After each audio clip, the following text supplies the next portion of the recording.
Okay, so Srila Shukadev Goswami is still continuing on with the vertical dimension, but still along the line of vertical dimension, now we are going downward.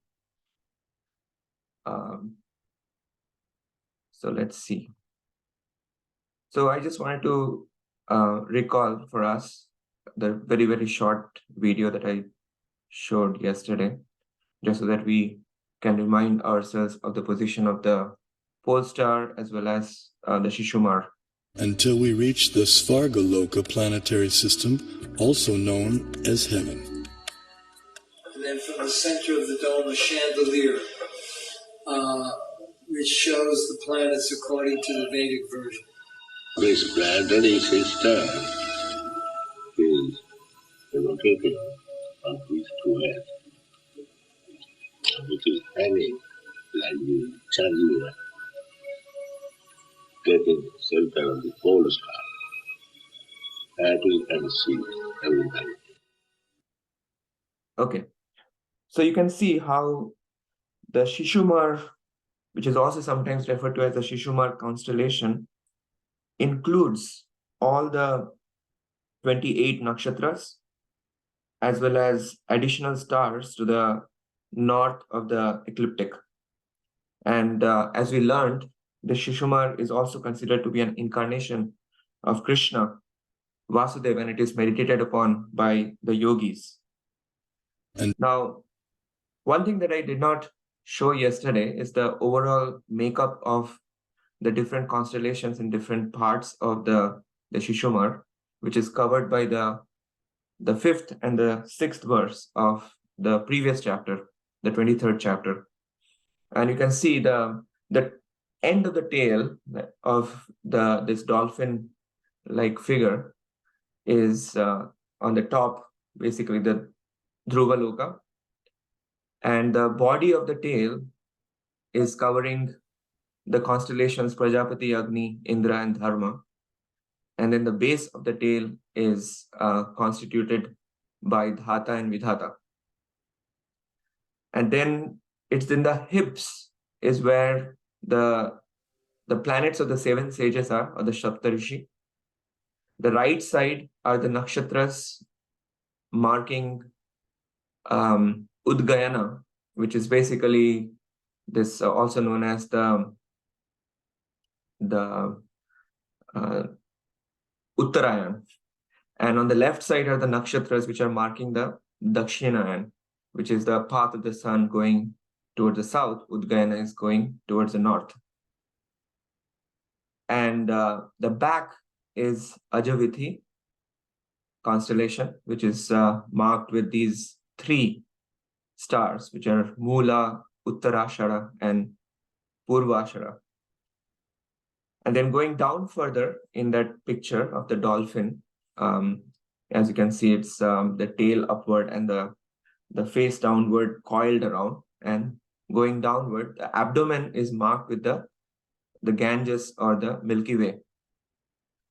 And in this way, there are furthermore descriptions of all the different nakshatras positioned in that whole body of the dolphin. So these star arrangements produce this irregular feature of this dolphin, and where the head is pointed down towards the winter solstice. So it is interesting to note that the Shishumar, yes, it is referred to as an incarnation of Krishna, who proclaims in the Bhagavad Gita as the time factor. So this Shishumar is acting like a great clock representing Krishna as the time factor. And the 7 sages, the Dhruvaloka, and all the stars, they make up the Shishumar constellation, and they act as markers indicating the passage of time. And the good thing is that we can directly see this rotation at night, and it is therefore compared to the turning of the Kala Chakra, or the great wheel of time. So this is something that I forgot to to mention yesterday. So I just thought of bringing that up. And now we are actually going in the downward direction. So if you remember, the Antariksh is the sky between the Bhuloka and the Bhuvarloka. And now we will be covering the subterranean planets as described by Srila Shukadev Goswami, going downward: Atal, Vital, Sutal, Talatal, Mahatal, Rasatal, and Patal, going downward. Now, this picture is actually wrong because as we hear in the Srimad Bhagavatam, the width of those planets, which we will hear very soon again, the width of those lower planets and the length are equal to that of the Bhumandal.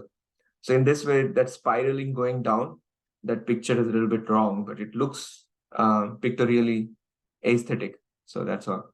So now coming back to this picture where I was showing all the different planets in the upward direction. Now with respect to the sun, we are going downwards. So we're going to talk about the Rahu. Rahu and Ketu generally go in pair, but Ketu doesn't have any mention in the Srimad Bhagavatam, but focusing more on Rahu. And then comes the abode of Siddhalok, Charanalok, Vidyadharalok, and then Yakshas and Rakshasas. So these are in between the sun and the Bhumandal. So the planets of the Yakshas, the Siddhalok, Charanalok, and Vidyadhara, and Rahu. And then going downward in the Bhumandal are these lower planetary systems, ultimately reaching up to Sheshanag or Anantashesha. And we pointed out that you can see these movement in the upward direction is signifying the increase of divinity, right? And that's why you can see there is a significant increase of divinity as we go towards the Satyaloka, as marked by these intervals. But when we are going down, it's actually, you can see also the level of consciousness is going downward. And the distance-wise, it is not that far away from Bhumandal, as opposed to the vertical direction upward, where there is a significant increase in the heights as we are going towards Satyaloka. Okay, so now generally when we talk about these different planets, it might be intriguing for us to know that there are actually deities of the Navagraha, or the 9 planets, that we find in ancient temples. So what are these 9 planets standing for? So I just thought of showing you that actually, like, after all this discussion, we can now put them together, that the sun and the moon, then followed by those 5 planets, which are basically Venus, Mercury, usually we say Mercury, Venus, Earth, Mars. So Venus, Mercury, Mars, then Jupiter, Saturn, right? So they form the set of 5 planets. So Venus, Mercury, Mars, Jupiter, Saturn are the 5 plus 2, which are the sun and the moon. And so that is total 7. Now, the 2 planets, Rahu and Ketu, they're put together into one body.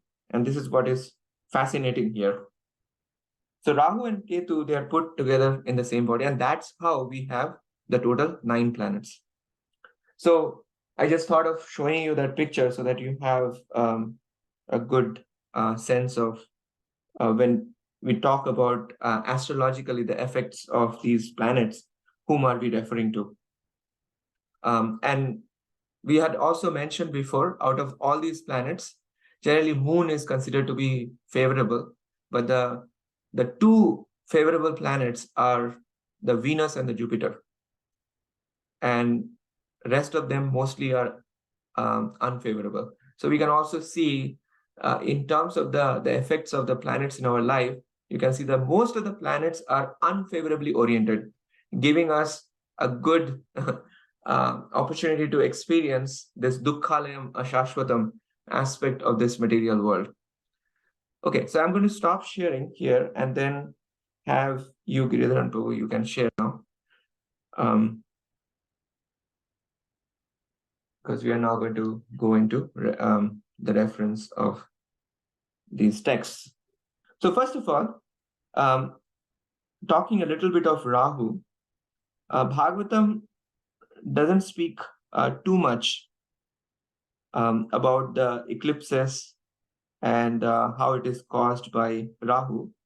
But at least in the second verse of this 24th chapter, it is clearly coming out that the diameters of the sun, moon, and Rāhu, they're all multiples of 10,000 yojanas. And it is brought out that this planet Rāhu tries to attack the sun and the moon out of enmity. So the question arises, where is this enmity coming from? And why this Rāhu is referred to as a dark planet. So later on in the 8th canto, in the 9th chapter, we will hear about Rāhu as the decapitated head of a demon who tried to steal the nectar of immortality after the churning of the milk ocean. And because the sun god and the moon god foiled the attempt of Rāhu to steal the nectar, his head was basically chopped off by Lord Vishnu. And because of this his head, the Rahu's head, has been always inimical to the sun and moon since that time of the churning of milk ocean. And therefore, like from the Puranic lens, if you bring the personal touch to all these planets, then we can see that Rahu becomes therefore responsible for the solar and the lunar eclipses by covering the sun and the moon respectively. So in the third verse, where it is pointed out that after hearing from the sun and moon demigods about Rahu's attack, the Supreme Personality of Godhead Vishnu engages his disc known as the Sudarshan Chakra to protect them. The Sudarshan Chakra is the Lord's most beloved devotee and is favored by the Lord. The intense heat of its effulgence meant for killing non-Vaishnavas is unbearable to Rahu, and he therefore flees in fear of it. During the time Rahu disturbs the sun or moon, there occurs what people commonly know as an eclipse. So in that particular verse commentary, Srila Sridhar Swami as well as Srila Vishwanath Chakravarti Thakur point out that although it is commonly said that Rahu swallows the sun or the moon, this actually does not happen because of the intervening distance between Rahu and these heavenly bodies. This is very, very interesting because we oftentimes say this eclipse happened because of Rahu swallowing the sun and the moon. But in their commentaries, both Sridhar Swami as well as Vishwanath Chakravarti Thakur point out that this actually does not happen because of the intervening distance between the Rahu and these heavenly bodies. And I already showed you those distances as the multiples of 10,000 yojanas. So in the first verse of this 24th chapter, it is pointed out that Rahu is situated 10,000 yojanas beneath the sun. And likewise, the Veer Raghav Acharya also says that there is no actual swallowing because of this distance. Okay. And in this way, the commentators accept the quantitative statement about Rahu's distance from the sun. And based on that, they reject the story that Rahu eclipses the sun and moon by literally swallowing them. Now, Rahu has a counterpart, which is called Ketu, which is also held responsible for eclipses. And sometimes it is also, the Ketu is referred to as the headless body of Rahu. So Rahu is generally referring to the head part, and the headless body is referred to as Ketu. And that's why in that Navagraha picture that I showed you, in one picture or in one figure, both Rahu and Ketu are covered.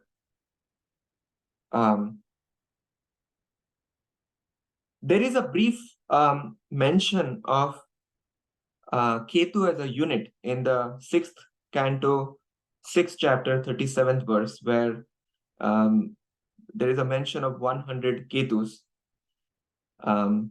So therefore, these may represent the comets and the meteoric phenomena, which are generally referred to as Ketus in the astronomical texts of India. Okay.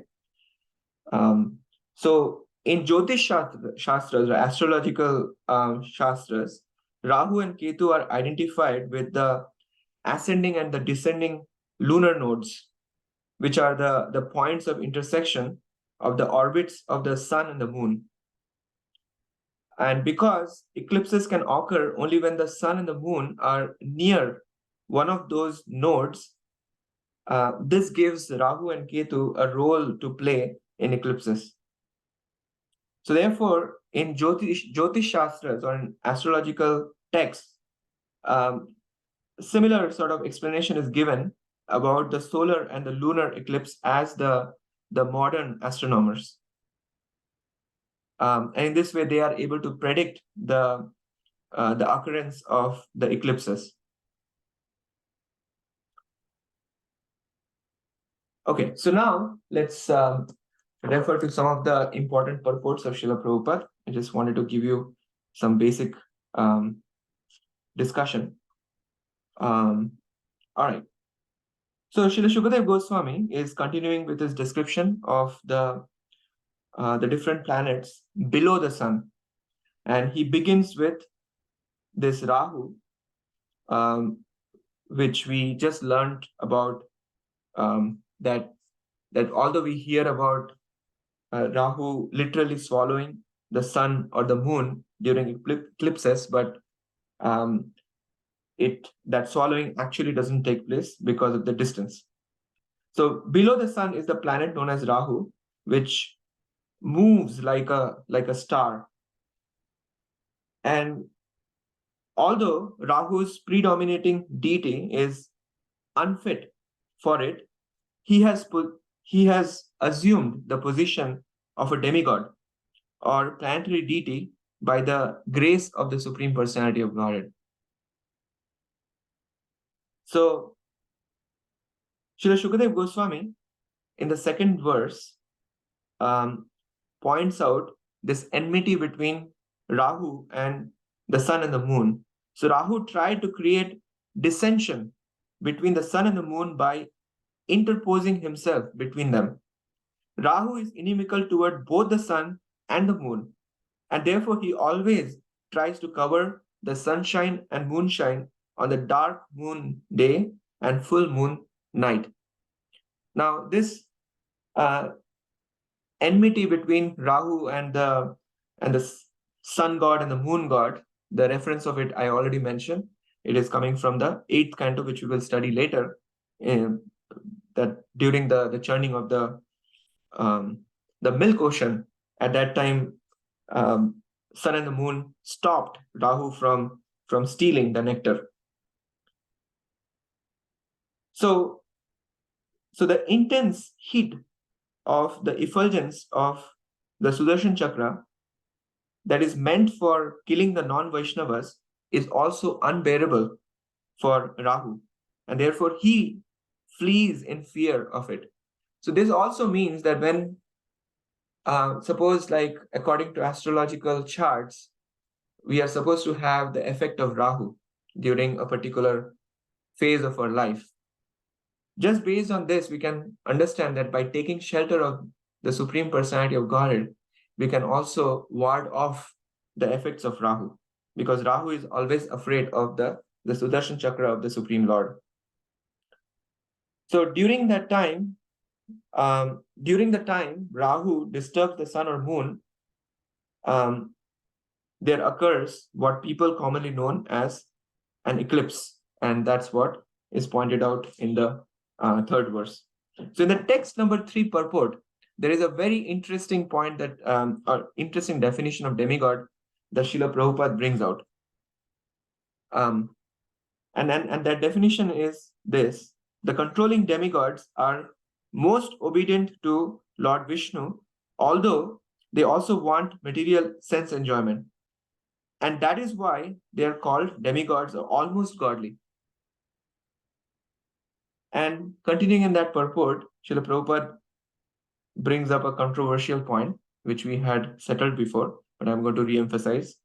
Although Rahu attempts to attack both the sun and the moon, they are protected by Lord Vishnu. Being very afraid of Lord Vishnu's chakra, Rahu cannot stay in front of the sun or moon for more than a muhurta, which is 48 minutes. The phenomenon that occurs when Rahu blocks the light of the sun or moon is called an eclipse. The attempt of the scientists of this earth to go to the moon is as demoniac as Rahu's attack. Of course, their attempts will be failures because no one can enter the moon or sun so easily. Like the attack of Rahu, such attempts will suddenly be failures. So failures in what sense? Failures in the sense of entering into the mysteries of the moon, okay? Entering into the experience, the real experience of the moon. In that sense, there will be a failure. And then below the sun, but above the earth, are the abodes of Siddhalok, Charanlok, and Vidyadhar. And the residents of Siddhalok are generally endowed with yogic powers, and they can fly without any mechanical arrangements by their inborn mystic powers. And then below them is the sky called Antariksh, are the places of enjoyment for the yakshas, rakshasas, pishachas, ghosts, and so on and so forth. Antariksh extends as far as the wind blows and the clouds float in the sky. Above this, there is no more air. Below the abodes of yakshas and rakshasas by a distance of 100 yojanas is the planet Earth. Its upper limits extend as high as swans, hawks, eagles, and similar large birds can fly. It's a very interesting description. We'll start from text number 7 tomorrow. Okay. Thank you.